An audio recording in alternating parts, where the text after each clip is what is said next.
Halo, apa kabar? Sering dengar istilah taksonomi Bloom, deep learning, atau keterampilan abad 21? Kedengarannya rumit ya? Nah, hari ini kita akan bedah 3 konsep ini. Kita akan ubah semuanya dari sekedar istilah keren jadi sesuatu yang praktis dan bisa langsung kita pakai di kelas. Yuk kita kupas tuntas bareng-bareng. Ini dia pertanyaan intinya. Zaman sekarang informasi kan gampang banget didapat. Jadi tugas kita bukan lagi cuma bikin siswa jadi semacam Google berjalan yang hafal banyak hal. Tantangan sebenarnya adalah gimana caranya supaya mereka bisa jadi pemikir, inovator, dan bahkan pencipta. Oke, kita akan bangun pemahaman ini selapis demi selapis, biar gampang. Pertama, kita siapkan fondasinya dulu pakai taksonomi Bloom. Terus, kita kasih dagingnya dengan prinsip deep learning. Setelah itu, kita lengkapi dengan keterampilan abad 21. Nah, di akhir, kita lihat gimana semua itu bisa nyambung dan jadi kekuatan buat murid kita. Sip, kita mulai dari yang paling dasar ya, cetak birunya. Fondasi dari semua strategi belajar kita, yaitu taksonomi Bloom yang sudah direvisi. Jadi, ini apaan sih? Gampangnya gini, ini bukan teori yang ribet dan cuma ada di buku teks. Anggap aja ini kayak toolbox atau kotak peralatannya para guru. Isinya, alat buat merancang tujuan belajar yang pas, bikin kegiatan kelas yang seru, dan pastinya bikin penilaian yang beneran ngukur pemahaman siswa, bukan cuma sekedar hafalan. Kerangka ini tuh nggak ujuk-ujuk ada loh. Ada ceritanya. Dimulai tahun 1956 oleh Benjamin Bloom, terus diperbarui sama muridnya sendiri, Lauren Anderson, di tahun 2001. Kenapa direvisi? Biar semangatnya tetap sama, tapi jadi jauh lebih relevan dan pas buat tantangan pendidikan zaman sekarang. Nah, ini dia nih perubahan kuncinya. Coba perhatiin deh, dari yang tadinya pakai kata benda kayak pengetahuan, sekarang diubah jadi kata kerja aktif. Mengingat, ini seakan-akan bilang kalau belajar itu proses aktif, bukan cuma pasif menerima. Dan yang paling penting, lihat puncaknya. Mencipta sekarang ada di paling atas. Tujuannya bukan lagi cuma jadi pengkritik yang hebat, tapi jadi pencipta yang orisinal. Biar lebih kebayang, kita coba pakai contoh di kelas SD ya. Mengingat itu pas siswa bisa sebutin nama-nama ibu kota provinsi. Memahami, nah ini saat mereka bisa ceritain ulang dongeng pakai kata-kata mereka sendiri. Menerapkan, itu waktu mereka pakai konsep penjumlahan buat hitung uang jajan. Sampai akhirnya di puncak, mencipta, di mana mereka bisa bikin poster kampanye kebersihan sekolah berdasarkan ide mereka sendiri. Keren kan? Nah, buat Bapak dan Ibu guru di Indonesia, ada kabar baik. Kerangka ini tuh bukan kerjaan tambahan loh. Justru sebaliknya, ini sejalan banget sama semangat kurikulum Merdeka. Jadi alat bantu yang pas banget buat kita nyusun tujuan pembelajaran yang fokus ke kompetensi murid. Oke, fondasinya udah kuat nih. Sekarang kita lanjut ke lapisan kedua.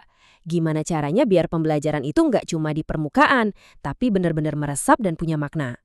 Disinilah peran prinsip belajar mendalam atau deep learning. Tunggu dulu, dengar kata deep learning jangan langsung kebayang kecerdasan buatan atau AI ya. Ini penting banget buat diluruskan. Yang kita maksud di sini adalah sebuah filosofi mengajar, sebuah pendekatan yang fokusnya pada pemahaman yang benar-benar dalam. Prinsip pertama, dan mungkin yang paling penting, adalah bermakna. Pelajaran itu bakal jauh lebih nempel kalau siswa ngerasa, oh ini nyambung ya sama hidup gue. Ini bedanya antara cuma menghafal rumus sama memakai rumus itu buat mecahin masalah yang ada di sekitar mereka. Selanjutnya, konseptual. Jadi, kita nggak mau siswa kita cuma tahu apa jawabannya. Kita mau mereka paham kenapa itu jawabannya. Jadi yang dibangun itu pemahaman utuh, bukan sekedar kemampuan menjawab soal ujian. Tabel ini ngerangkum semuanya biar praktis. Coba deh lihat gimana setiap prinsip ini bisa mengubah tugas biasa jadi pengalaman belajar yang lebih dalam. Soal cerita dari lingkungan sekolah bikin belajar jadi bermakna. Masukin cerita rakyat lokal itu jadinya kontekstual. Dan diskusi kelompok itu jadi kolaboratif. Ini cara kita ngasih nyawa ke taksonomi Bloom. Oke, fondasi udah, kedalamannya juga udah kita pikirkan. Sekarang, lapisan terakhirnya. Buat apa sih semua ini? Jawabannya adalah untuk membekali siswa dengan keterampilan abad 21. Nah, ini adalah keahlian yang benar-benar dibutuhin siswa buat berhasil, bukan cuma di sekolah, tapi di dunia nyata yang kompleks. Ada 4C yang terkenal tuh, berpikir kritis, kreativitas, komunikasi, kolaborasi, sampai literasi digital. Dan yang nggak kalah penting, karakter yang kuat. Dan ini bukan konsep yang awang-awang kok. Berpikir kritis itu bisa dilatih lewat kegiatan sederhana, kayak nyari sebab akibat dalam cerita. Kreativitas bisa muncul pas siswa bikin maket. Komunikasi dan kolaborasi, wah ini sih otomatis kebangun setiap kali ada proyek kelompok. Oke, kita udah bahas 3 konsep besar tadi secara terpisah. Sekarang pertanyaan besarnya, gimana caranya 3 hal ini bekerja bareng sebagai satu sistem yang utuh? Nah, ini dia puncaknya. Di bagian ini, kita akan satukan semua kepingan puzzle tadi dan kita lihat gambaran besarnya. Sebuah sinergi yang kuat untuk perkembangan murid kita. Jadi, begini cara kerjanya. Taksonomi Bloom itu kasih kita tangga berpikirnya. Deep Learning memastikan setiap anak tangga yang dinaiki itu kokoh, bermakna, dan dalam. Dan keterampilan abad 21 adalah tujuan di puncak tangga itu, keahlian yang akan mereka bawa seumur hidup. Dan disinilah semuanya menyatu dengan indah. Lihat deh, level memahami itu kan secara alami membangun literasi. Saat siswa mulai menerapkan sesuatu, mereka melatih numerasi dalam konteks nyata. Dan di puncaknya, saat mereka mencipta sebuah karya, mau nggak mau mereka harus mengasah kreativitas dan kolaborasi. Jadi, ini bukan 3 ide terpisah. Ini satu mesin pembelajaran yang terintegrasi. Inilah kenapa ini begitu penting. Dengan menggabungkan ketiganya, kita mengubah proses menyusun tujuan pembelajaran.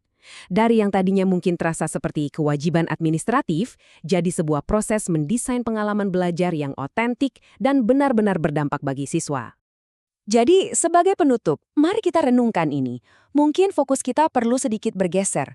Bukan lagi soal apa yang kita ajarkan atau materi apa yang harus selesai, tapi lebih ke bagaimana kita merancang pengalaman yang secara fundamental bisa mengubah dan meningkatkan cara berpikir setiap siswa kita. Terima kasih telah menyimak.